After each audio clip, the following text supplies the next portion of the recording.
Yung may magte-testimony ata si Ian. Kasi, oo, magte-testimony siya kasi mag-OJT na ata siya. Tapos na ata yung niya. Yung, tawag dito? Oo, mag-start pa lang. I-testimony mo na yan.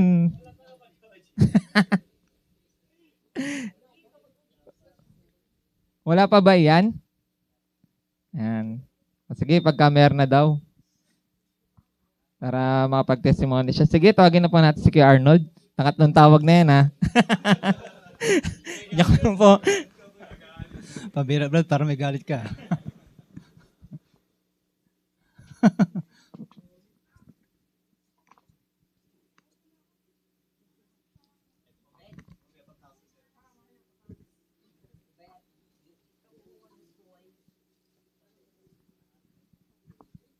Ay. Ayan, so salamat sa Panginoon, ano? So nung Sunday, tuloy natin yung napag-usapan natin. Ay, hindi pala. Iba pala yung nag-preach nung Sunday, ano? Topic nung last Sunday, ano yan? Patungkol sa pag-ibig, no? Pero before yon, ang topic natin ay, natatandaan niyo pa?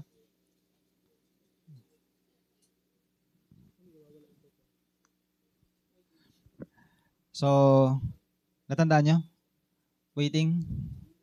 Oh, waiting for you.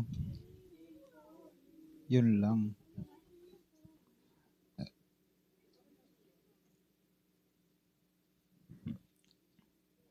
Waiting upon the Lord. Yun ba yung nasa utak mo? Sayang, di lumabas, no? Okay, so konting recap. Kung matatandaan nyo, ang objective ko doon kung bakit natin yung pinag-aralan is marami sa atin na mga sinasabing Christian is hindi natin alam kung ano yung in-expect natin dito sa ating pagiging Kristiyano. Mostly na parang, alam niyo, yung parang napakababaw ng ating hope sa pagiging Kristiyano. What I mean is, yung sinasabi ng Biblia na sa nasa 1 Corinthians chapter 15 verse 19, natatandaan niyo ba 'yon? Kung ang pag-asa natin ay hanggang dito lang sa mundo. Natandaan niyo? Tama ba? Pabasa nga.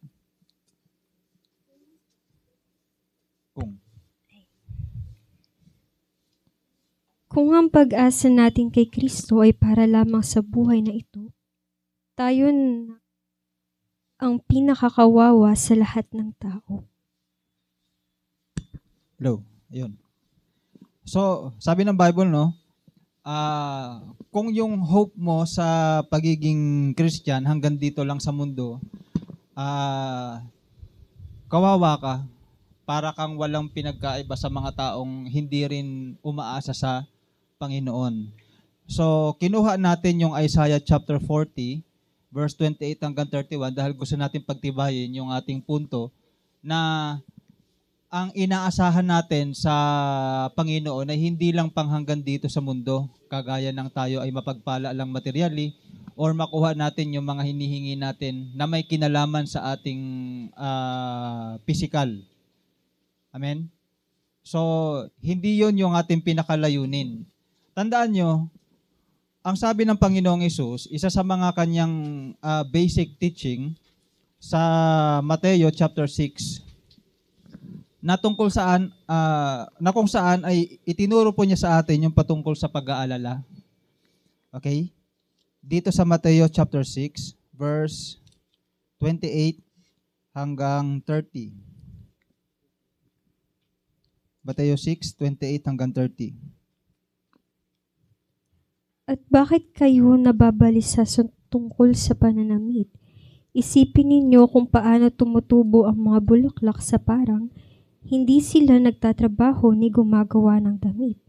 Ngunit sinasabi ko sa inyo, kahit si Solomon sa kanyang karangyaan, ay hindi nakapagdamit ng singganda ng isa sa mga bulaklak na ito. Kung dinadamitan ng Diyos ang damo sa parang, na buhay ngayon, at kinabukasan ay ginagatong sa kalan, kayo pa kaya? Kay liit ng inyong pananampalataya sa Kanya. Ayun. So, ano ang gusto kong sabihin dito? Ang gusto kong sabihin ay ganito, na kung yung binasa natin kanina sa 1 Corinthians 15:19, na kung yung pag-asa natin hanggang dito lang sa mundo, ano yun kawalan din ng pananampalataya kasi yun Para ka ding hindi sumasampalataya sa Panginoon dahil parang you are just simply hoping lang na meron akong Diyos, hindi niya ako pabayaan sa life ko dito sa life ko. Puro patungkol dito. It's more on physical matters yung naiisip natin patungkol sa Diyos. Amen. So kaya dinidil natin yung bagay na yun na hindi hanggang doon lang yung ating tanaw. Okay? Dapat mawala sa atin yung kaisipan na parang hanggang doon lang. It's mas higit pa ron yung ipinagkakaloob sa atin ng Panginoon. Okay?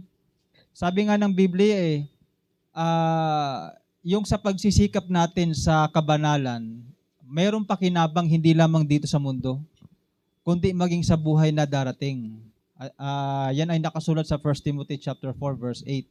Yung kasing tanaw natin hindi dapat pang pisikal lang, kundi pang buhay o yung parang life after this. Dapat hanggang doon yung ating tinatanaw. Sige, pakibasa 1 Timothy 4 verse 8. Sa pagsasanay ng katawan ay mayroon ding pakinabang.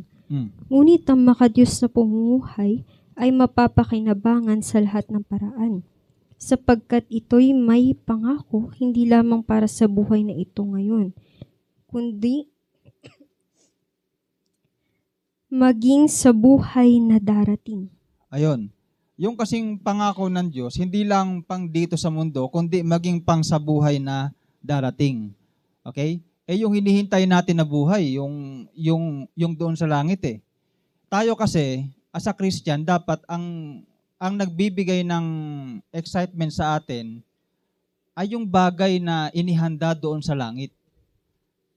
Yun dapat yung pinaka nagbibigay ng motivation sa atin bakit ka nagpapatuloy. Kasi gusto mong makuha yun Yung mga bagay na nasa langit. Kaya ang sabi ng Biblia sa Colossus chapter 3, verse 1 hanggang 3, dapat yun yung maging laman ng ating isip, yung buhay natin doon sa langit. Pakibasa ngayon, Colossus 3, 1 hanggang 3.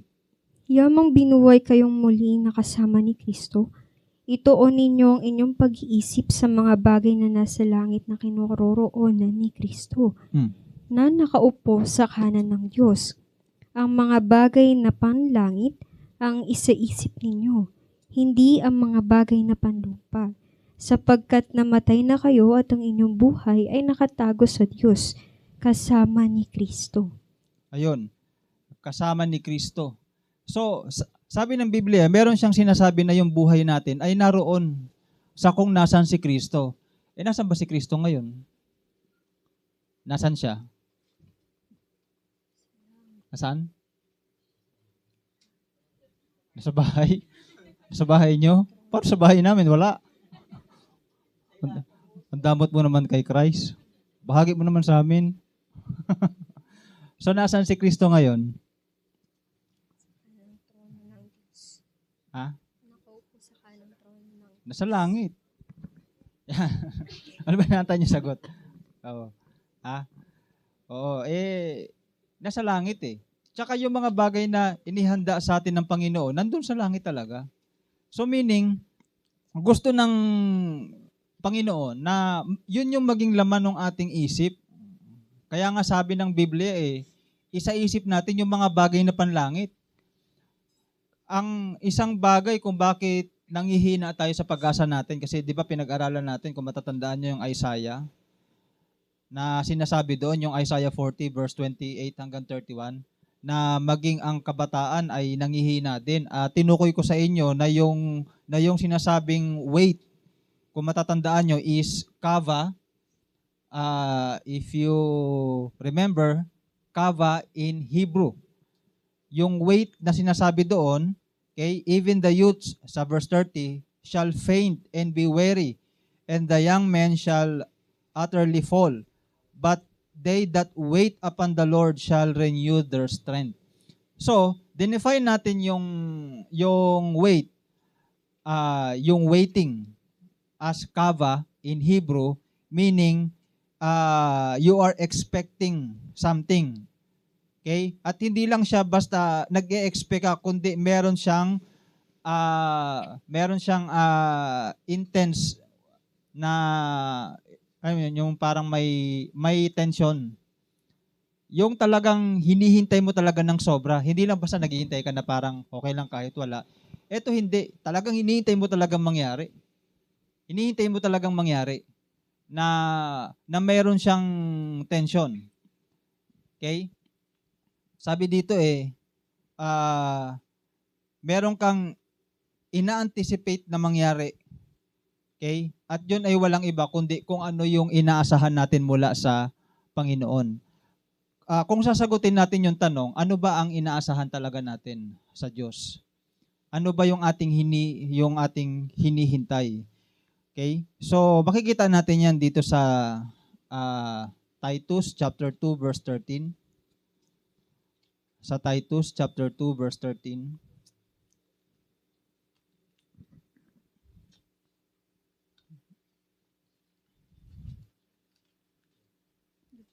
Tito. Otit. So ngayon ay nandito na tayo sa parte na ano ba yung ine-expect natin as a Christian? Kasi kung ano-anong ine-expect natin sa Lord . Pero ano ba yung ine-expect talaga natin as a Christian? So ito pakinggan natin. Habang hinihintay natin ang pinagpalang araw na ating inaasahan, ito ang araw na mahahayag ang kaluwalhatian ng ating dakilang Diyos at tagapagligtas na si Jesucristo. Ayun. Yung ating dakilang pag-asa, okay? Marami tayong inaasahan sa buhay, pero ito yung pinakadakila sa lahat ng pag-asa. Okay? So, sabi, habang hinihintay natin yung napakagandang pag-asa o yung napakadakilang pag-asa na walang iba. So, wala nang ibang dakilang pag-asa kundi ito. Kundi yung maluwalhating pagbabalik ng ating Panginoong Hesus. Kaya nga maging si Pablo, yun yung nagbibigay sa kanya ng dahilan kung bakit siya nagpapatuloy . Pakinggan natin sa Filipos chapter 3, verse 13. 3:13 ng Filipos.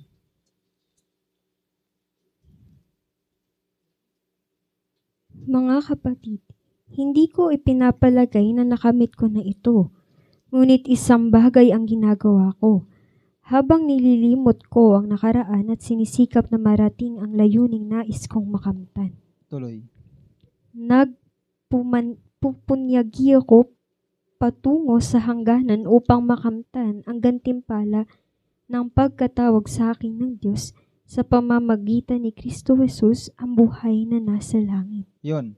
So malinaw ang sabi ni Pablo, siya ay nagpupunyagi. Ano ba yung nagpupunyagi? Ha? Sige nga. What is punyagi? Naghahapit?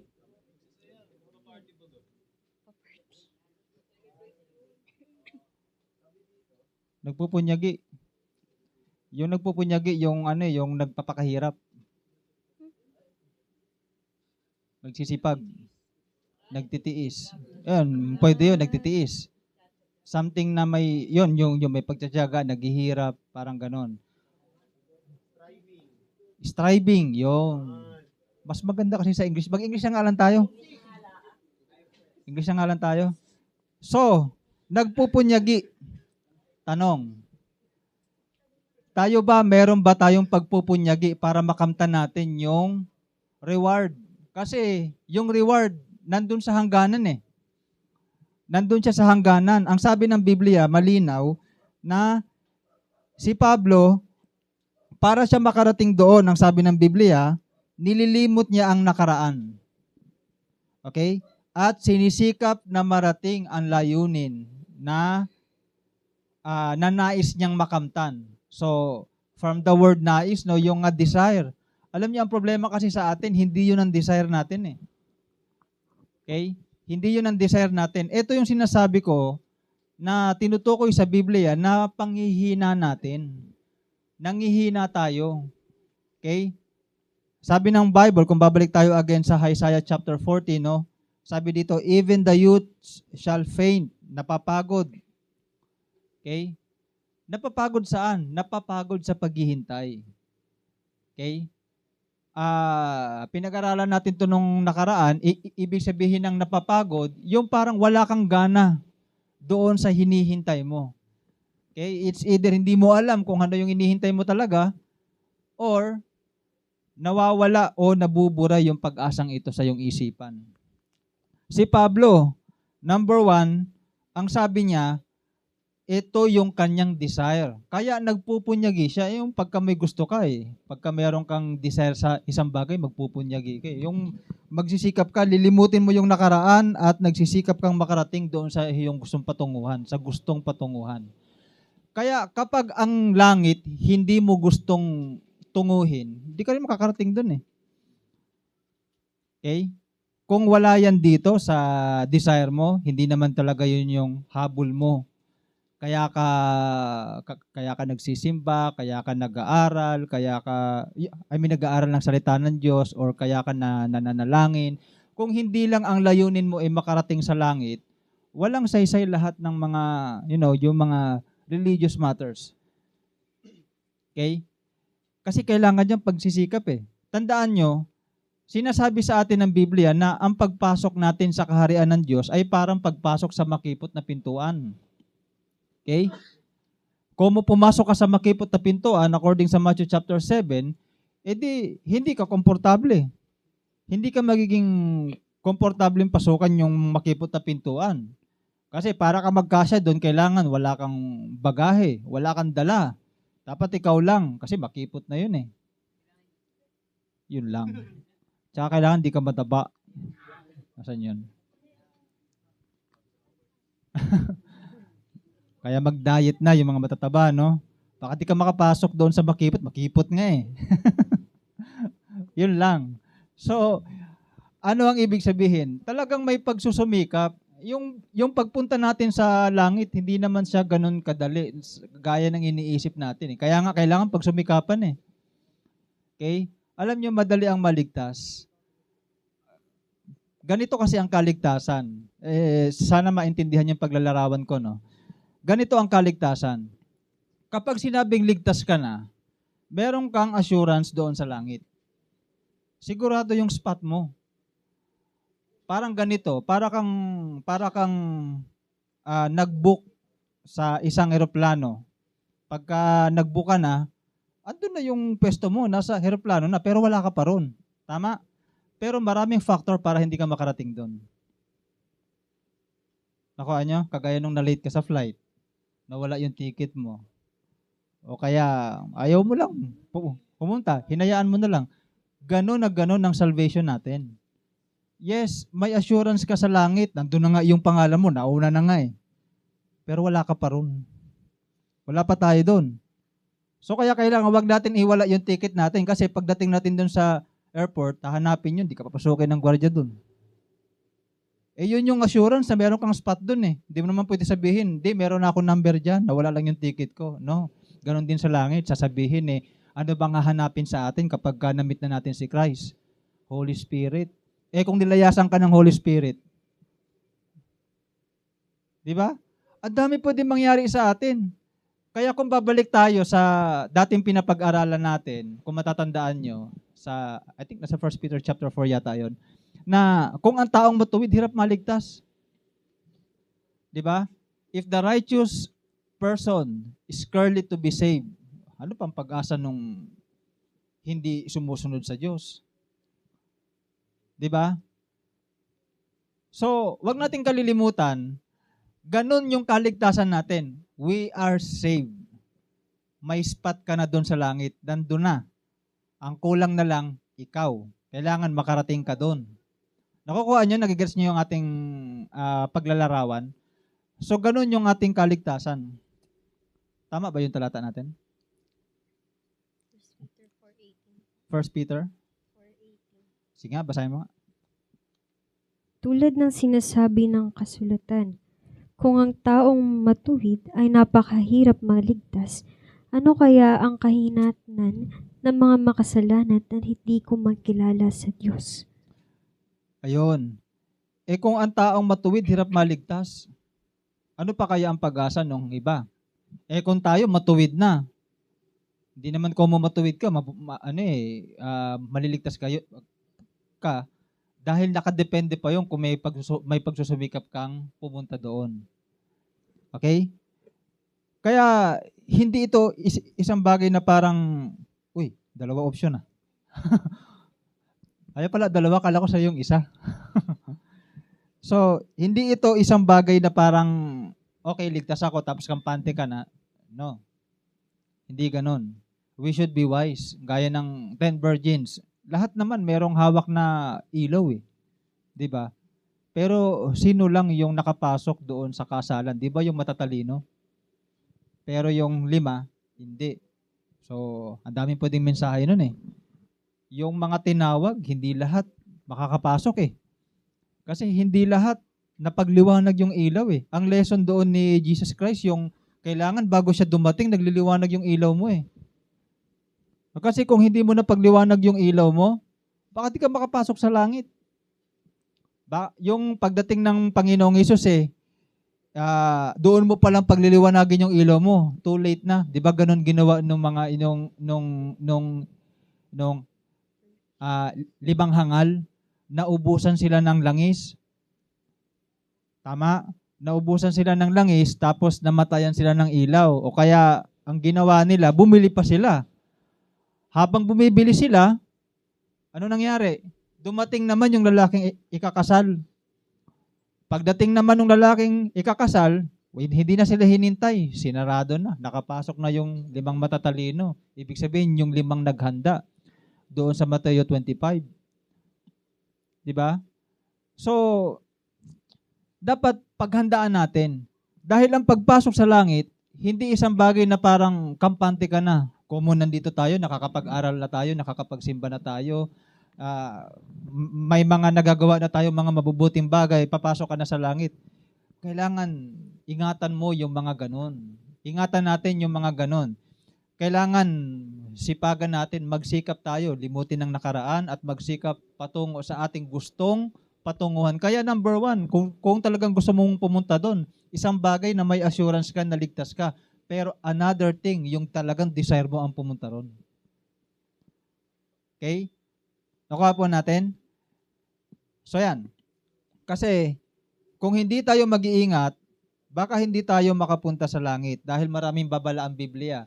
So, basahin ko muna ito sa inyo. Basahin natin itong Hebrew chapter 6. Isa sa mga babalang binigay ng Biblia sa atin sa verse 4 hanggang 6. Sapagkat paano pang panunumbalikin upang magsisi ang mga tumalikod na sa kanilang pananampalataya? Dati naliwanagan na sila, nakalasap ng makalangit, nakaloob at naging kabilang sa mga tumanggap ng Espiritu Santo. Nakalasap na rin sila ng kabutihan ng salita ng Diyos at nakatama ng kapangyarihan ng Diyos na lubusang mahahayag sa panahong darating. Kapag sila'y tumalikod pagkatapos malapsap ang lahat ng ito, hindi na sila maaaring panumbalikin upang magsisi sapagkat muli nilang ipinapako sa krus at inilalantad sa kahihiyan ang anak ng Diyos. Ayun. So, una, baka hindi ka makapasok sa langit kasi, number 1, kasi tumalikod ka sa Diyos. Malinaw dito, no? Paano pa sila panunumbalikin upang magsisi? Ang mga tumalikod sa kanilang pananampalataya. Okay? So, anong malay mo? Isang araw, tumalikod ka sa Diyos. Iiwan mo yung pananampalataya na to. Amen? Bigyan ko kayo ng isang common na reason na sinasabi ng Biblia. Bakit tumatalikod ang marami sa pananampalataya? Okay? Meron tong kinalaman sa nabanggit ni Teki kanina. Yung halipin ng salapi. Brad, I did not mean. Pero ito kasi ang nakasatala eh. Wala tayong magagawa. Yan. Pero heto talaga yon. Pakinggan nyo sa unang Timoteo, 1 Timothy, chapter 6, verse 10. 4:10. Ay, 6:10. Sapagkat ang pag-ibig sa salapi ay ugat ng lahat ng kasamaan. Dahil sa paghahangad na yumaman, may mga taong nalalayo sa pananampalataya at nasasadlak sa maraming kapighatian. Ayun. May mga taong nalalayo sa pananampalataya dahil sa paghahangad na yumaman. Yung kawalan ng kakontentuhan, maaring mag-lead ito sa atin ng palayo sa pananampalataya. Okay? Kapag lumayo ka na sa pananampalataya, meron yang counterpart. Okay? Yun yung binasa natin kanina sa Hebrew chapter 6 verse 4 na paano ka pa panunumbalikin kung tumalikod ka na sa pananampalataya. Okay? Pangalawang bagay, pangalawang rason na hindi natin ikakapasok sa langit kahit Kristiyano pa tayo. Hebrew chapter 10 verse 26 hanggang 27. Hebrew chapter 10, 26 hanggang 27. Matapos nating malaman at tanggapin ng katotohanan at sadyain pa rin nating magkasala, wala nang handog na maialay pa para sa ikapagpapatawad ng ating mga kasalanan. Ang naghihintay na lamang sa atin ay ang pagkakilakilabot na paghuhukom at ang naglalagablab na apoy na tutupok sa mga kaaway ng Diyos. Ayun. Pangalawang factor na hindi natin ikakapasok sa langit kapag sinasadya natin ng pagkakasala. Delikado 'yon. Una, pagtalikod, no? Hindi naman tayo tumatalikod, pero may mga kasalanan tayong sinasadya. 'Di ba? So sabi ng Biblia, kapag sinasadya natin ang pagkakasala, wala nang handog na maiaalay pa para sa atin. Okay? So, delikadong bagay ito. Pangatlo, na gusto ko na malaman yun na factor na maaring hindi natin ikapasok sa langit, ano yung una? Pagtalikod. Pangalawa, sinasadyang kasalanan. Pangatlo, ito. Hebrew, hindi na tayo lalayo. 11. Ay, hindi pala 11. 10. Ay, 12. Ano ba yan? Joke lang. Hebrew chapter 12. Dito sa 16 hanggang 17. Pag-ingatan ninyo na huwag makiapid ang sino man sa inyo o pawalang halaga ang mga bagay na espiritual. Tulad ng ginawa ni Esau, ipinagpalit niya ang pagkain sa pagkain ng kanyang karapatan bilang panganay. Alam ninyo ang nangyari pagkatapos. Hiningi niya sa kanyang ama na igawad sa kanya ang pagpapalang nauukol sa panganay. Ngunit ito'y itinanggi sa kanya sapagkat hindi na niya mababago ang kanyang ginawa. Hanuman ang gawin niyang pakiusap at pagluha. Ayun. So, regret no? Ano naman ito? Yung factor na baka hindi natin ikapasok sa langit. Ito yung hindi pagpapahalaga sa mga bagay na espiritual. Okay? So, malinaw yan ha. Una, yung pagtalikod. Okay? Maaring nasilaw ka sa pera or mas hinangad mong yumaman kaysa kabanalan. And may mga ganun tao Mas gusto nila yung status dito sa mundo kaysa yung status nila sa Panginoon. 'Di ba? Alam nyo, kailangan tiyakin natin ano ba talaga yung mahalaga sa atin. Status natin dito sa mundo o yung status natin sa Diyos. Okay? Tayo naman nakakapag-aral, alam naman natin na yung mga yaman dito sa mundo, hindi naman natin ikakaligtas yan. Okay? So kaya pinapaiwas ng Diyos ang mga kagaya natin na sumasampalataya na wag yun yung maging prioridad ng ating buhay. Gawa ng sabi ng Panginoong Hesus, Luke 12:15, na ang buhay ng tao ay wala sa dami ng kayamanan. Yung status dito sa mundo hindi mahalaga. Kaya nga lang ang problema sa atin, alam niyo yun, naalala ko yung isa sa mga napag-usapan this week sa mga devotions natin, yung ayun, yung mayroong magandang talata tayong nabasa noon, yung Kawikaan 29, yun, o yung 29:25. Oo. Yung takot ka, yung concern mo, yung iniisip sa'yo ng iba, at yun yung nagiging driving force mo para wala silang masabi. Sabi ng Biblia, delikado yun sa tao. Delikado sa atin yun. Yung lumalabas doon, magiging man-pleaser ka eh. Yung concern mo, yung iniisip ng iba. Basahin mo nga. Ano bang the best version yan? Sa GNT po. Kawikaan 29:25. Is dangerous naman. Yan. Sabi dito. Huwag mong ikabahala ang sinasabi ng iba. Magtiwala ka kay Yahweh at mapapanatag ka. Ayun. Sabi ng Biblia, huwag mong ikabahala ang sinasabi ng iba. Kasi, alam niyo, ang salita ng Diyos, binibigyan naman tayo ng dunong eh. Kung ano lang yung dapat na pahalagahan natin. Okay? Alam niyo, maraming tao, ang tingin nila sa mga, dito sa ganito, yung pagka nalaman nilang sumasampalataya ka sa Diyos, sasabihin nila, ano ba yun? Yung, kaya ka bang pakainin ng pananampalataya mo? Yan yung ganon. Narinig niyo na ba yun? Ako, nasabihan na ako ng ganon eh. Mabubuhay ka ba dyan? Yan.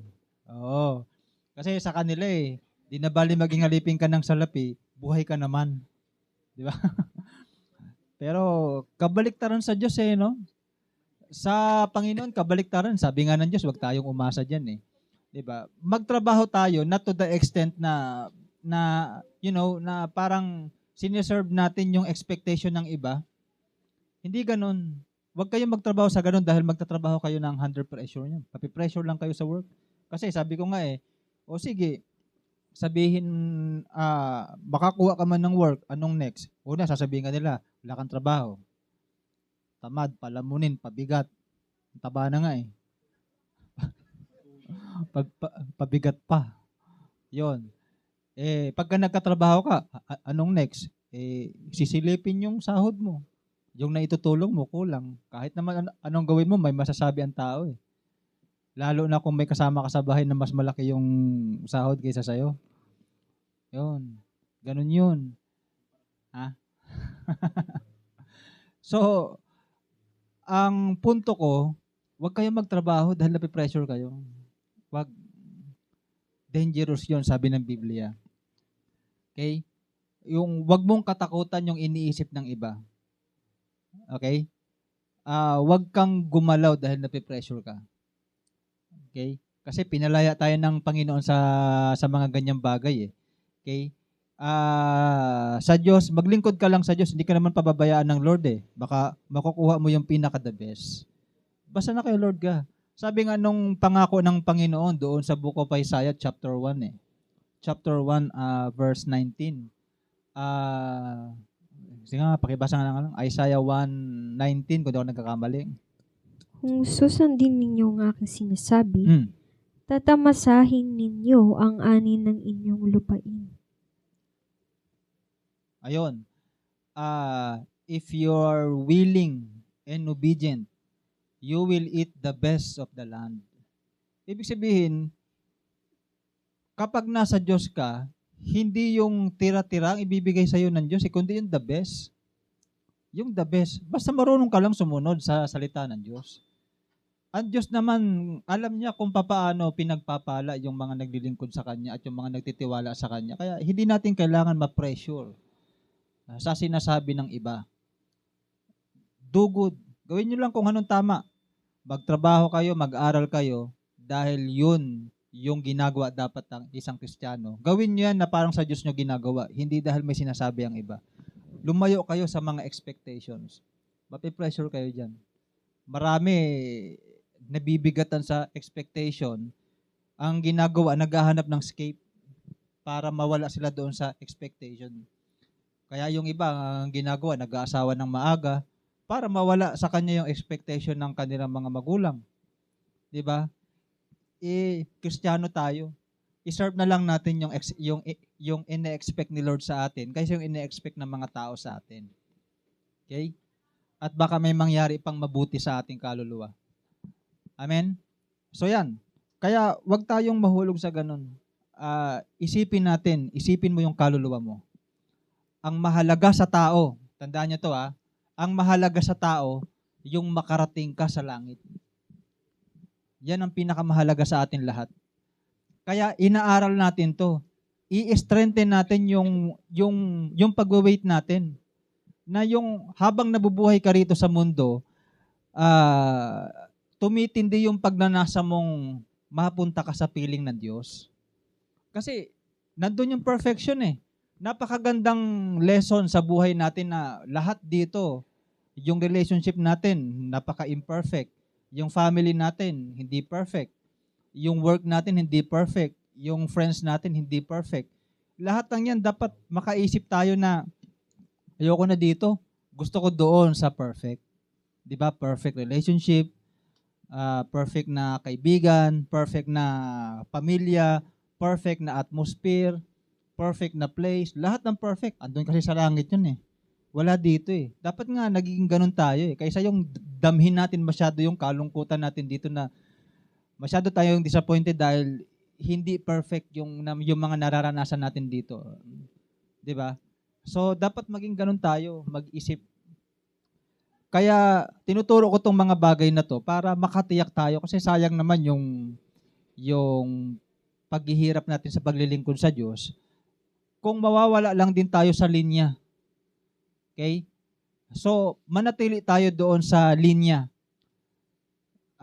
Nagsisikap tayo makarating sa langit. Huwag niyong iwala yan sa inyong isipan. Yun yung gusto natin. Kaya, yan ang sabi ni Paul, kung babalik tayo sa Pilipos chapter 3, sa Pilipos chapter 3, sabi niya, verse 13, isang bagay ang ginagawa ko, nililimot ko ang nakaraan at sinisikap kong makarating ang nais kong makamtan.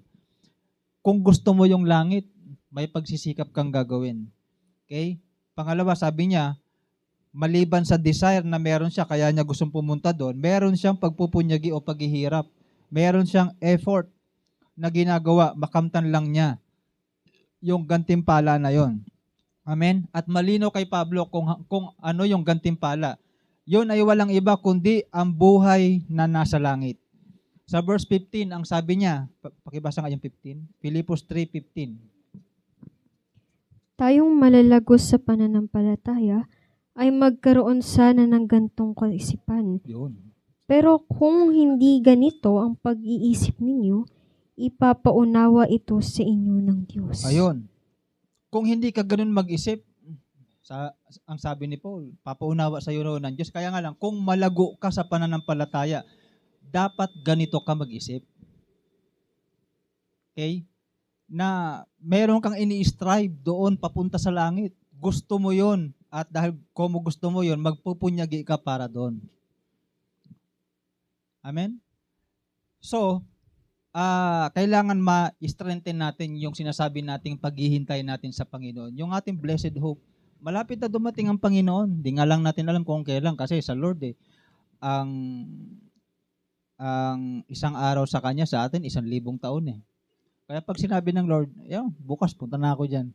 1,000 taon pa yun sa atin. Di ba?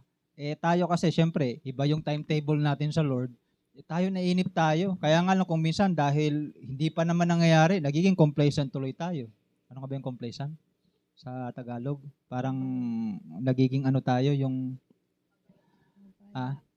pabaya ba yun? Ayun, pabaya daw. Pabaya, parang ayoko na mag-isip eh. Ano ba yun? Yung parang manyana habit. Wala pa naman eh. Hindi pa naman darating si Lord eh. 'Di ba? Kung minsan tinutuyo tayo ng mga tao kasi 'di ba tayo lagi natin sinasabi, malapit na dumating si Lord kaya dapat magsipag tayo. Kaya dapat maglingkod ka na kay Lord, 'di ba? Lagi natin sinasabi 'yon. Common 'yan sa mga Christian eh.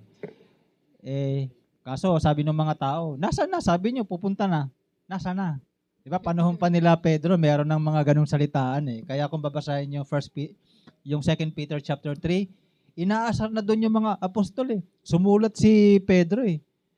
Kung paano sila tinutuya ng mga tao dahil sinasabi nila malapit na si Kristo, wala pa naman. Okay? So, let us strengthen yung ating pag-wait sa Panginoon. Okay? Huwag nating hayaang mawala itong dakilang pag-asang pinagkaloob sa atin ng Panginoon. Okay? Alam nyo, we have this privilege na tayo ay makibahagi sa pagtitiis ng ating Panginoon. Kung nagtitiis ka as a Christian dahil gusto mo makarating doon, yan ay pribilehiyo na pinagkaloob ng Panginoon sa atin. Okay? Ano ulit yun? Privilege.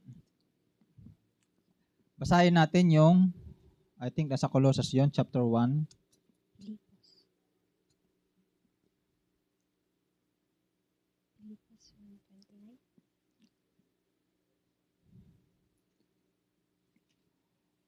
Meron kasing talata sa Bible na nagsasabi na ito ay Pilipos pala, chapter 1, verse 29. Sapagkat hindi lang ang pribilehiyong sumampalataya kay Kristo ang ibinigay sa inyo, kundi ang maghirap din para sa Kanya. Yan, see? Yung paghihirap natin dahil sa pag-asa natin. Kung magresulta man ito ng, maraming struggle, maraming kahirapan sa buhay natin sa Christian, isipin nyo, privilege. Kaya kung nahihirapan ka, yung sa pagbabasa ng Biblia, pribilehiyo yun. Kung nahihirapan ka sa pagpapatawad, pribilehiyo yun. Basta gawin mo anyway. Kung nahihirapan kang manalangin, it's privilege. Kung tinutuya ng pamilya mo ang pananampalataya mo, it's privilege. Isipin mo ganun. Dahil si Kristo man, hindi man siya nakatakas sa ganun. Siya man din, tinuya ng kanyang sariling mga kapatid. Nalala niyo yun? Si Christ, pakibasa nga nun. Alam mo yung talata? John 7, verse 3 yata. Yung mga kapatid ni Jesus, pakinggan yung sinabi ng mga kapatid ni Jesus sa kanya. Pinagkamalan siyang gusto niyang sumikat eh.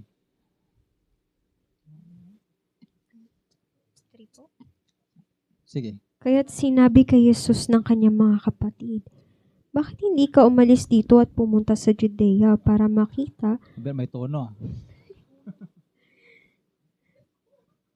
Para makita ng iyong mga tagasunod ang ginagawa mo. Tuloy. Walang taong naglilihim ng kanyang ginagawa kung ang din iya'y maging tanyag. Ginagawa mo rin lamang ang mga bagay na ito, magpakilala ka na sa sanlibutan. Ayun. Tingnan nyo yung accusation ng mga kapatid ni Jesus. Yung mga, niya yan biological brother niya yan sa kanyang nanay na si Maria. Okay? So, sabi nila, bakit hindi ka pa doon pumunta? Doon sa mga disipulo mo. Doon ka gumawa ng himala, sabi. Narito ka na lang din, magpasikat ka na sa kanila. Total, gusto mo rin naman maging tanyag eh. Yung tingin kay Jesus. Diba? John 7, verse 3. So yun, sometimes pwede nating maranasan yun. Even your own family, pwedeng tuyain yung pananampalataya mo. But, isipin nyo, pribilehiyo yun. Mapalad kayo kung ang pamilya nyo kaparehas ng pananampalataya nyo. Pero hindi lahat sa ating gano'n ang kaso eh. Amen? Ako man din maraming taon na parang yung may pagtitiis, sa una parang wala lang sa akin na parang ayaw nyo, diwag.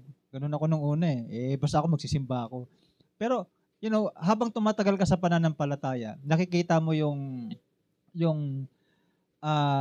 kagandahan ng pananampalataya. And you are hoping, sana kasama ko nanay ko, kasama ko tatay ko, kasama ko yung kapatid ko.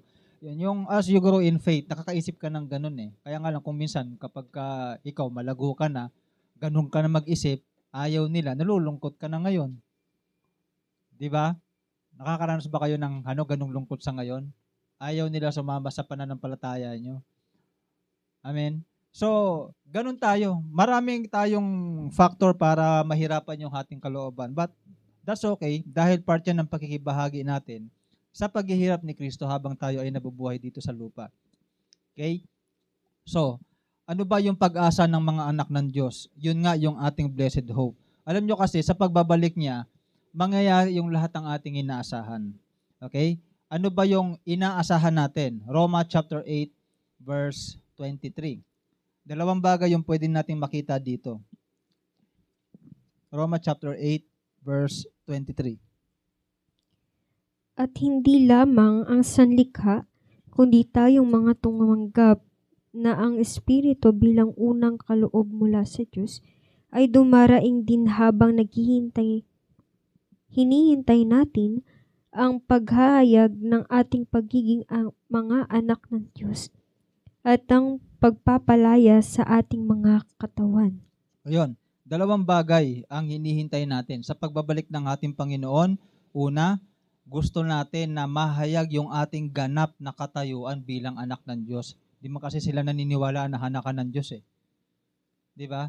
Alam nyo, yun nga, napagkwentuhan namin ni John na mahirap ang ministry dahil ang mostly sa mga tao ngayon, sabi niya, even doon sa Canada, hindi naman believe sa mga simbahan talaga. Hindi naman believe sa mga tao. Sabi ko sa kanya, somehow, hindi mo rin masisi yung mga tao kung bakit parang ayaw sa church. Kasi, kung minsan, kung sino pa yung taong nasa simbahan, sila pa yung nagpapakita ng parang hindi makataong, alam mo yun? Yung parang kung sino pa yung nagsisimba, sila pa yung parang hindi mabait. Tapos, ang lakas makahusga sa kapwa. Parang ganon. O kaya natural, yung mga tao na hindi naman churchgoer, sila, madidismaya sila. 'Di ba? So, kumbaga disappointed sila. Sa dami kasi ng gumagawa niyan, syempre, hindi na may ispat kung sino yung talagang mga nagsisikap. Hindi naman din lahat ng simbahan ay totoo talagang sa Diyos. Mas marami nga yung hindi sa Diyos kaysa yung sa Diyos eh. 'Di ba? Pero hindi rin naman porket iyang simbahan na yan nandyan. Hindi naman garantiya na lahat ng nandyan ligtas eh. 'Di ba? Kasi ang Diyos nagliligtas din ng mga wala sa simbahan. Okay? Kaya hindi dapat natin hinahatulan yung mga taong hindi nakakapagsimba dahil hindi natin alam kung paano sila maaring hiligtas ng Diyos. Okay? So, kaya sabi ko, doon sa napag-usapan namin, talagang nakikita namin na mahirap talaga ang ministry. Gusto mo ibahagi ang Panginoong Hesus sa mga tao, yung tao, discourage. Sa mga simbahan mismo. Okay? So, I pray na sana hindi tayo makasabay sa ganon. Ingatan natin yung imahe. Tandaan nyo, kung alam ng tao sa paligid nyo na churchgoer ka, meron ka ng responsibility sa kanila. Ano yun? Kailangan mo nang ipakita sa abot ng iyong makakaya kung sino si Kristo sa buhay mo. Sa pag-uugali, sa pagkilos, sa pag-iisip, sa anumang aspeto ng buhay. Kasi nakatingin na sila eh. Nakatingin na sila sa atin. Kung minsan, alam nyo naman ng mga tao, di ba? Sabi nga nila makagawa ka ng 99 na tama, isang mali. Yung mali pa ang matatandaan. Di ba? Pabira. Talagang pinasok eh, no? Yung sa lahat ng pwede mong maranasan sa school eh, no? Yung pa ang natandaan eh, yung pagdumi mo eh, no? Yun lang yung tinandaan. Anyway, ganun ang tao eh. Hindi naman yung maraming mabuting ginawa mo madalas ang titinang, kundi yung isa, yung single mistake, kayang sirain yung buong nagawa mo na tama. Sa mata ng tao. Pero ang Diyos, hindi naman ganun humusga ang Diyos. Sa Diyos, lahat ng ginawa mong tama, sigurado may reward yun. Amen? Sa tao, hindi ganun. Yung tipong reregaluhan ka na sana ng tao. Tapos, na-discourage lang siya sa isang nagawa mo. I-withhold niya yung regalo. Ayun. Ang Diyos hindi ganun. Okay? Makakataya kayo, ang Diyos hindi ganun. Mabait si Lord. Okay? Marunong siyang yung mag-record ng mga mabubuting ginagawa natin. Hindi sayang yung mabuting ginawa mo sa Panginoon. That is a promise. 1 Corinthians 15:58. Okay? Hindi masasayang lahat ng pagpapagal natin sa Panginoon. Okay? Kaya wag tayo magsawa sa paggawa ng mabuti kasi nga sa Diyos hindi sayang. Sa tao maari masayang kasi nga pagka may pagkakamali kang nagawa, parang nalulusaw yung mga nagawa mong tama. Pero si God hindi siya ganon. At yan ay pangako na pwede natin mapanghawakan. Okay? So, yung pangalawang hinihintay natin sa pagbabalik ng Panginoon, di ba? Yung una kong nasabi, yung ganap na katayuan natin sa Diyos. Okay? Kaya hingatan natin yung testimony natin, tinatawag tayong Christian, hingatan mo yun. Pangalawa, yung mabihisan tayo ng bagong katawan. Kasi nga, natakil ko nung nakaraan, di ba, tinuturo ng Biblia na yung kasamaan sa ating katawan, di ba? Present pa siya eh. Kaya nakikipag-battle tayo na bagamat nandyan yung pagnanasang masama na sa ating katawan pa, pero hindi natin pinagbibigyan sa abot ng ating makakaya. Kaya nga kailangan talaga nating manalangin ng manalangin. Alam nyo, mahirap labanan ang tawag ng laman kung mahirap ka ring manalangin. Mapapagtagumpayan lang natin ang flesh kung masipag kang manalangin. Okay? Kaya kung nagtataka ka bakit natatalo ka ng tukso, check mo yung iyong prayer life. Kamusta ka ba manalangin? Nagpe-pray ka pa ba talaga? Okay? I-check nyo yung prayer life nyo. Okay? Ang tamang panalangin, wag niyong kalilimutan na ang tamang panalangin, papasok ka sa iyong silid, isasara mo lahat, meaning talagang private. Ikaw lang. Para hindi siya magmukhang hypocrite, nagpapakita ka lang sa tao, no? Tama. Diyan lang naman tayo pinapaiwas ng Panginoon, yung panalangin na pakitang tao eh. Kaya sabi ng Lord, kung mananalangin ka, magtago ka. Ikaw lang. Maganda nga, walang nakakaalam na nagpe-pray ka eh. Ikaw lang. Ang habol mo kasi doon, yung tulong ng Diyos sa buhay mo na mapagtagumpayan yung laman. Masama ang mundo. Tama? Tapos, tamad ka pa manalangin, ano na lang mangyayari sa'yo? Amen? So, ingatan po natin yung ating sarili. Pero, pagdating ng Panginoon, mawawala na yung struggle na yon. Bakit? Kasi papalitan niya yung ating katawan. Isang bagay, pangatlo, na inaasahan natin sa pagbabalik ng Panginoon. Roma 8:24. Sa Roma chapter 8:24. Ligtas na tayo at naghihintay na lang na maging ganap ang kaligtasang ito. Umaasa tayo dahil wala pa ang inaasahan natin. Aasa pa ba tayo kung nariyan na ang ating inaasahan? Ayun. Isa sa mga inaasahan natin sa pagbabalik ng Panginoon ay yung kaganapan ng ating kaligtasan. Tandaan niya, we are saved. Totoo yun, gaya ng ko kanina, gaya ng analogy. Analogy ba tawag doon? Yung example kanina, no, na parang bumili kang ticket, tapos edi may ticket ka na. Sigurado na yung spot mo sa eroplano, basta pupunta ka doon according sa schedule, makakapasok ka sa eroplano kasi may ticket ka, recorded. Yun yung sinasabing assurance. Ganon din sa pagpunta natin sa langit. Meron na tayong katiyakan na makakapasok ka sa langit. Okay? Kapag nandun ka na, pagdating ng Panginoon, ibig sabihin, yung inihanda sa'yo makakamtan mo na, yun na yung kaganapan ng kaligtasan. Amen? Sabi nga ng Biblia, sa 1 Peter chapter 1, yan ang bunga ng ating pananampalataya, ang kaligtasan. Basahin nga natin yung verse 5, unang 1 Peter chapter 1, verse 5. Sa pamamagitan ng inyong pananampalataya, iniingatan tayo ng kapangyarihan ng Diyos habang hindi hintay ninyo ang kaligtasang nakahandang ihayag sa katapusan ng panahon. So malinaw po, ang kaligtasan natin ay ihahayag pa sa katapusan ng panahon. Yan yung isang bagay na dapat nagpapa-excite sa atin. Alam mo naman, ligtas ka eh. Yung para kang bumili ng ticket ng aeroplano, you are very excited na makasakay na ron. Diba? Naalala ko nung nakabili ako ng ticket papuntang Taiwan. Very excited talaga yung pakiramdam na hindi ka makatulog dahil excited ka. Kasi lahat yung first time eh. Hindi pa ako nakasakay sa plane eh. Ako kasi yung nagpe-plane eh, yung nagaganon. Ganon. Pero ikaw yung ikaw yung nakasakay, hindi pa. 'Di ba? Kasi nagtatanong ako eh, yung sa sobrang excited mo, nagtatanong ka sa mga taong nakaranas ng eroplano. Ano pakiramdam? Sabi nila, para ka lang sumakay sa bus. Anong ba 'yun? Tapos merong merong bump, yung parang lubak-lubak, sabi nila. Ganun nila sinasabi. Sabi ko, paano 'yun? Syempre, experience sila 'yun eh. Pero syempre, kahit alam niyo, yung pinipilit kong intindihin, parang hindi ko makuha yung logic. Bakit mayroong ganun-ganun? Nalipad-lipad naman yon. Pagsakay ko, totoo nga. Pagka angat, parang may mga binabangga siyang kung ano. Ayun nga ang tawag doon. Ano yun? Turbulence. Ganun din pagbaba. Meron din ganun. Parang pantok. Moonwalk. Pambihira.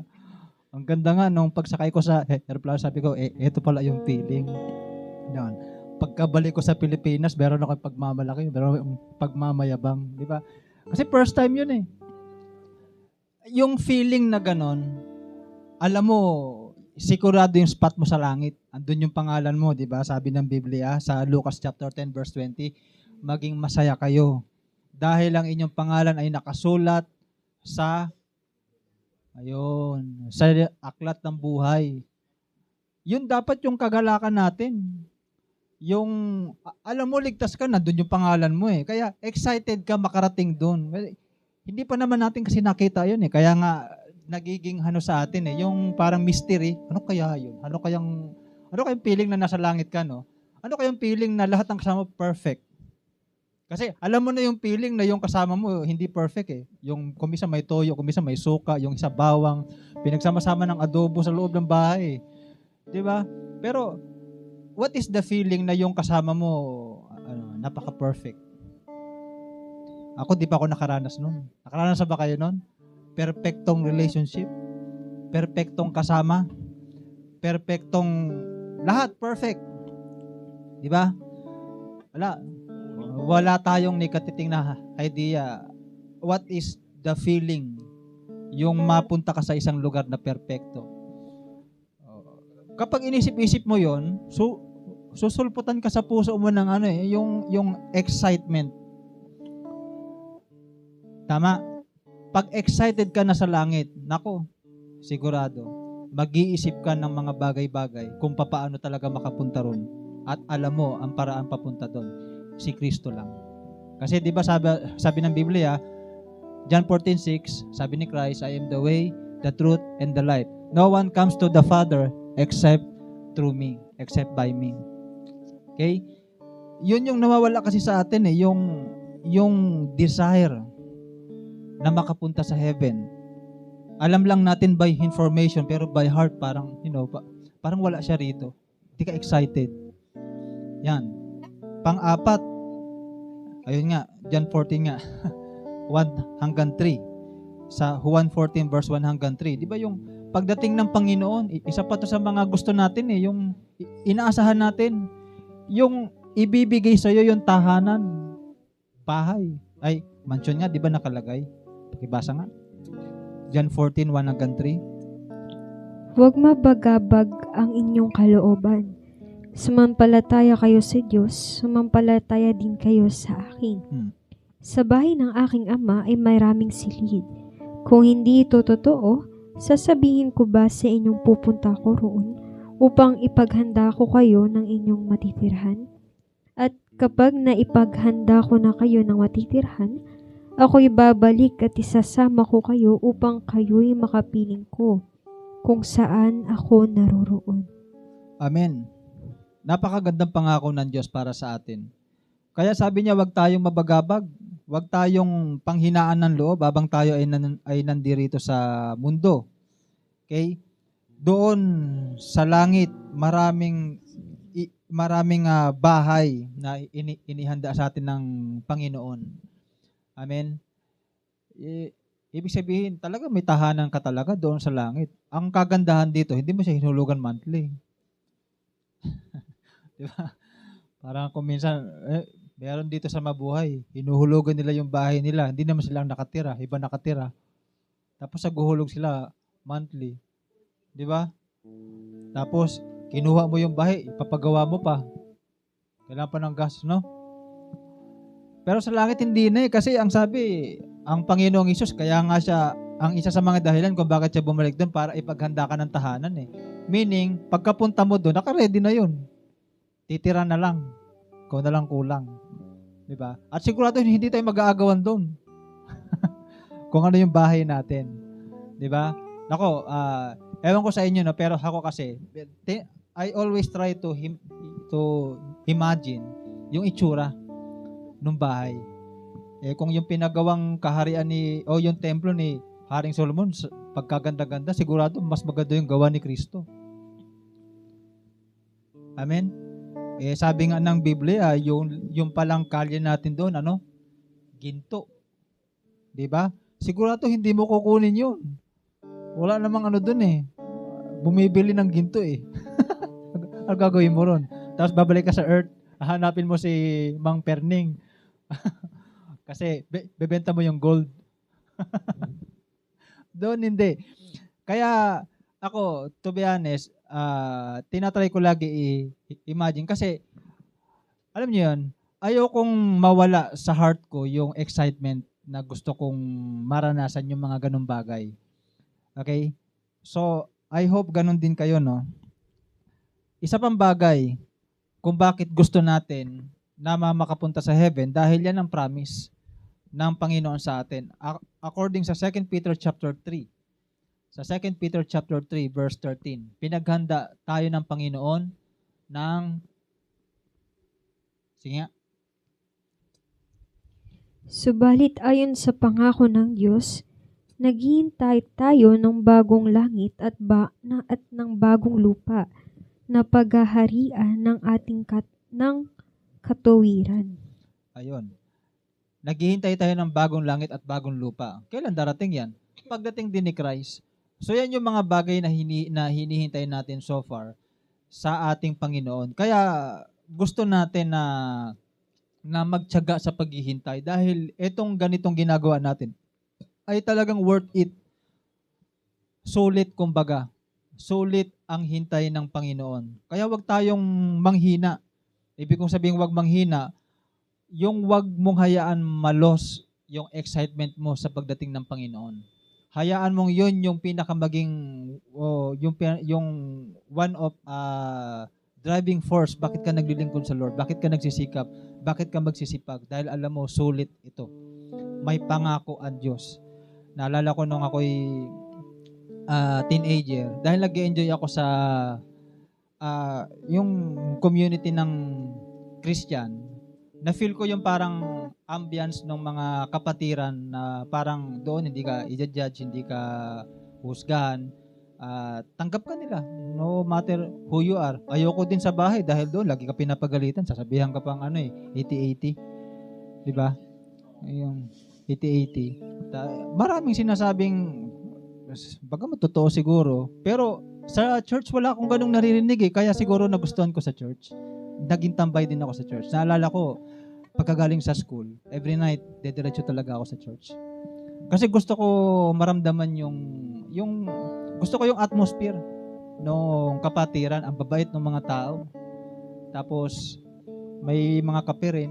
Tapos, na-enjoy ko yung panalangin. Yun. Nung time na yun, nag-enjoy talaga ako sa yung may nagpe-pray, lahat nagpe-pray. Kahit hindi ako marunong mag-pray, nakatungo lang ako. Tapos nagpe-pray din ako. Sabi ko, Lord, sana maging maayos sa bahay, gano'n. Sana bumait si Papa, gano'n. Yung mga simpleng panalangin, yung mga innocence pa Yung mga prayer ko noon innocence pa talaga. Pero kung mame-maintain natin yung ganon, no matter how busy you are, huwag mong pabayaan yung mga spiritual na bagay. Yes, stress sa school, stress sa work. Okay? Pero mas maigi gawin yung outlet, yung pakikipagkapatiran. Dahil dito, makakakuha kayo ng kalakasan. Sa Hebrew 10:25, sabi doon, huwag nating kaligtaan ng pagkakatipon. Bakit? Sa Hebrew chapter 10, verse 25, meron kasi magandang benepisyo yan para sa atin. Huwag nating kaliligtaan ng pagdalos sa ating mga pagtitipon. Gaya ng nasanayan ng iba, sa halip, palakasin natin ang loob ng isa't isa, lalo na ngayong nakikita nating malapit na ang araw ng Panginoon. Ayun. Sabi ng Biblia, sa halip palakasin natin ang isa't isa eh. Alam niyo, sa pakikipagkapatiran, lumalakas ka sa spiritual. Ano yung lumalakas sa'yo? Yung paghihintay mo sa Panginoon. Kaya itong topic natin, waiting upon the Lord, importante ito eh. Nangihina tayo sa paghihintay dahil hindi ka na masyadong connected sa kapatiran. Mag-reconnect lang tayo lagi. Lagi kang makipag-usap, makinig, makipag-kapwa kapatiran para talagang ma-strengthen yung hope mo sa Lord. Ganito kasi ang instruction ni Apostol Pablo sa lahat ng mga Kristiyano. Sabi niya sa 1 Thessalonians chapter 4 verse 5 verse 17, pagkatapos tayo namang mga buhay pa at natitira ay titipunin sa alapaap, sa ulap, kasama ng mga binuhay upang salubungin ng Panginoon sa himpapawid. It talks about doon sa pagdating ng Panginoon. Tama? Sa gayon, makakapiling natin siya magpakailanman. Sabi sa 18, kaya nga, palakasin ninyo ang loob ng bawat isa sa pamamagitan ng mga salitang ito.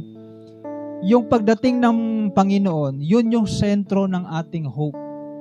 Pag yun hindi naging sentro ng pag-asa natin, madali tayo manghina. Pero kung may bagay na makakapagpalakas sa atin, yung alam mo malapit na dumating ang Panginoon at alam mo na malapit mo nang maranasan itong mga bagay na to.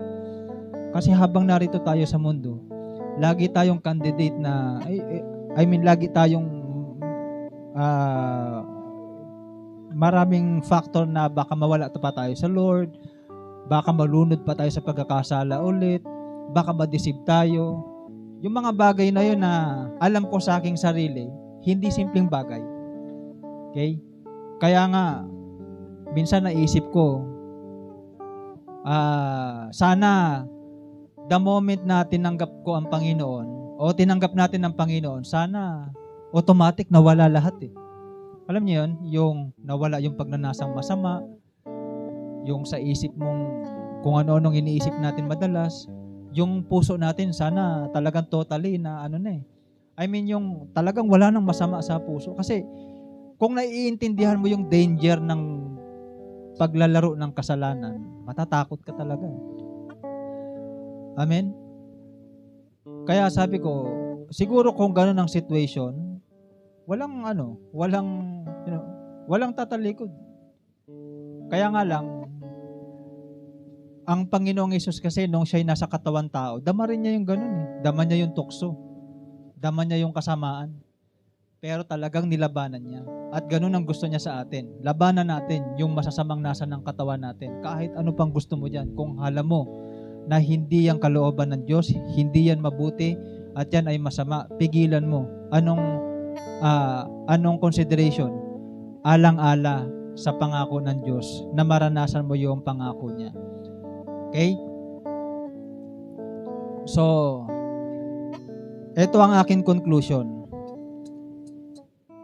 Ito yung akin conclusion. Bakit nagbigay ang Diyos ng ganitong napakagandang pangako?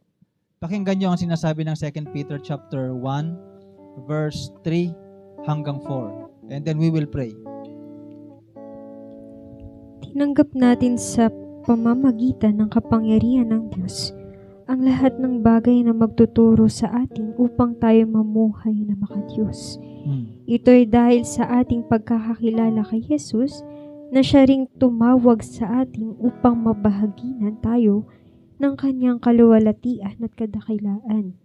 Sa paraang ito ay binigyan niya tayo ng mga dakila at napakahalagang pangako upang makaiwas kayo sa nakakasirang pagnanasa sa sanlibutang ito at upang makabahagi tayo sa kanyang likas bilang Diyos. Ayun.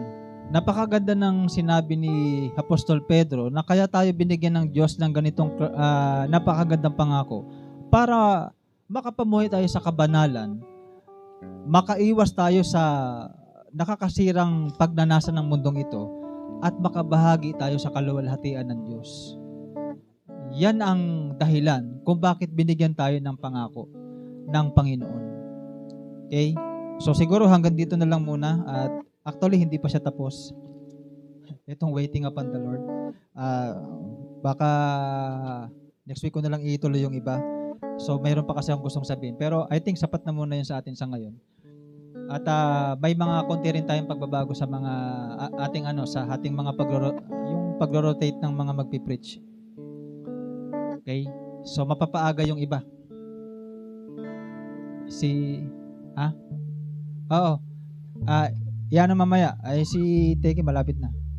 Ay si Joy pala, no? Si Joy pala malapit na. So mag-ready na kayo kasi mapapaaga yung ating pagro-rotate.